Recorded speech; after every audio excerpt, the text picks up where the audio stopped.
Is her behaviour the reason why her popularity is plummeting?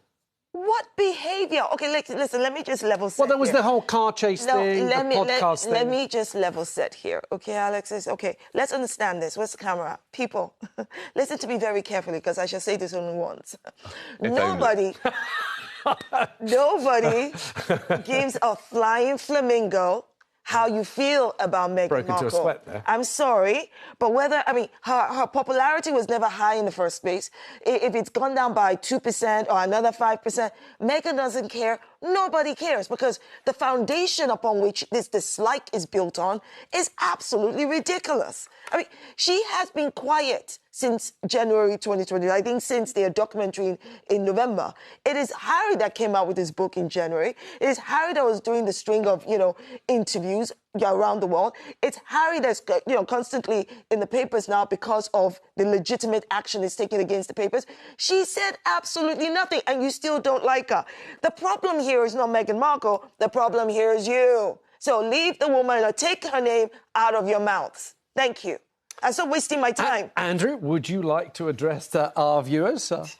Camera 4, there we go. I suspect this is the real reason the Spotify podcast series has been cancelled by Spotify, because they worked out that in America too, her popularity has plummeted. The Newsweek poll showed the only other royal less popular than Meghan and Harry was Prince Andrew. Blimey, that's quite an achievement. Barely more popular than Prince Andrew, who, remember, has been banned from public life for giving £12 million to a woman he claims he never met. OK, but you have no facts or evidence to back up that assertion. The reason for the unpopularity is, I mean, you mentioned, for instance, the so-called car chase, where they authorised their people to describe it was nearly a catastrophic, and talk about a 2.5-hour high-speed car chase across Manhattan. Have you ever been to Manhattan? You can't do a 2.5-hour high-speed car chase across Manhattan. They made it up and they exaggerate. No, they did not. And elections always do. Everyone sitting there pretending to be neutral, pretending to be calm, pretending that the conversation is balanced. But then that familiar moment happens, the moment where someone says something so wild, so out of touch with reality, so steeped in the British media's obsession with tearing down Meghan Sussex, that the entire room shifts.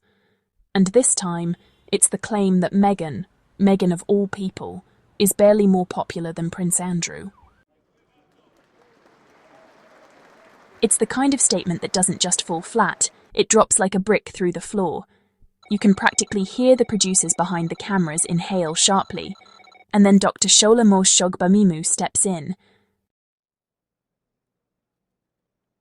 Her posture straightens, her voice sharpens just slightly, and in her eyes you can see it, the moment she decides she is not going to let that lie breathe for even a second.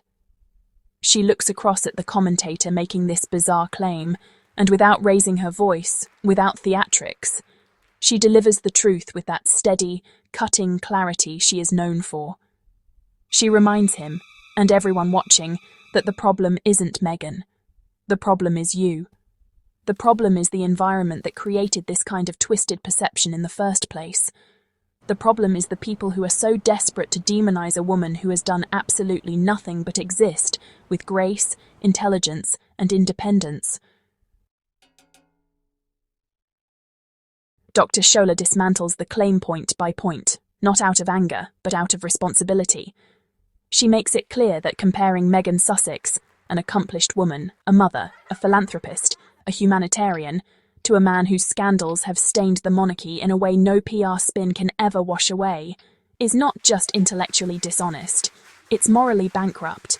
It exposes exactly how far some folks are willing to go just to drag Meghan's reputation through the mud. Because, let's be honest here, Meghan Sussex has been held to standards so impossible, so spitefully crafted, that no one else in that family, not a single one, has ever been asked to meet them. She married into the institution, stayed true to herself, spoke up against racism, protected her husband, protected her child, and walked away from a system that was, honestly, crushing her spirit. And somehow, she gets placed in the same sentence as Prince Andrew. A man whose scandals and associations are, really, the very reason the monarchy's moral credibility has evaporated. A man whose presence at events made entire crowds recoil. A man whose interview, yes, that infamous interview, did more damage in one afternoon than Meghan has done in her entire life. Dr. Shola didn't just disagree, she refused to let the disrespect stand. She reminded the panel that public popularity polls don't exist in a vacuum. They are shaped by narratives. And in Meghan's case, the narrative has been a full-scale, coordinated media assault dripping in misogyny, racism, and pure jealousy. Yet even with all that, even with years of tabloid venom, even with endless headlines trying to paint her as a villain in a story she didn't write, Meghan is still loved by millions around the world. She's still followed, still admired, still influential enough to move markets, conversations, and cultures with a single appearance. Meanwhile, Andrew. The public couldn't run fast enough in the other direction. For a man who has faced some of the most serious allegations ever connected to a member of the royal family, to be placed anywhere near Meghan Sussex in terms of popularity is not only absurd, it reveals the delusion of those who despise her. It reveals that their hatred blinds them to logic, to morality, to facts. Dr. Shola pushed back with the kind of eloquence that doesn't need shouting.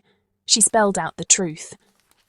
Meghan didn't fall in popularity. She was pushed by toxic commentators, pushed by tabloids, pushed by people who feel threatened by a black woman who refuses to be small.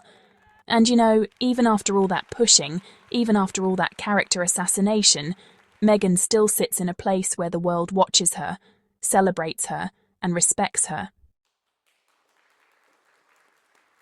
And this is why Dr. Shola's moment on the panel was so important. She didn't defend Meghan out of sentiment.